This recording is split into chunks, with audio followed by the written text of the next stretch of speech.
ವಿಪರೀತ ಮಳೆ ಆಗ್ತಾ ಇದೆ. ಪಶ್ಚಿಮ ಘಟ್ಟ ಪ್ರದೇಶದಲ್ಲೂ ಕೂಡ ವರುಣ ಭಟ ಮುಂದುವರೆದಿದೆ. ಇನ್ನು ಬೆಳಗಾವಿಯಲ್ಲೂ ಕೂಡ ಮಳೆ ಆಗ್ತಾ ಇದೆ. ಅನೇಕ ಕಡೆಗಳಲ್ಲಿ ಮಳೆ ಆಗ್ತಾ ಇದೆ. ಕೆಎಚ್ ಕಂಗ್ರಾಳಿಯಲ್ಲೂ ಕೂಡ ಈ ಮಳೆಯಿಂದ ಸಾಕಷ್ಟು ಅವಾಂತರಗಳಾಗಿದೆ.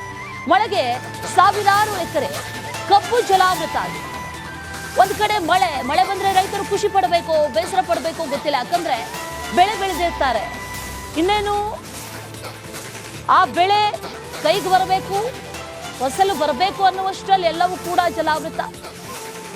ಸಾವಿರಾರು ಎಕರೆ ಕಬ್ಬು ಜಲಾವೃತ ಆಗಿದೆ. ಕಬ್ಬು, ಭತ್ತ, ಮೆಕ್ಕೆಜೋಳ ಎಲ್ಲವೂ ಕೂಡ ನೀರು ಪಾಲು, ಎಲ್ಲವೂ ಕೂಡ ಜಲಾವೃತ.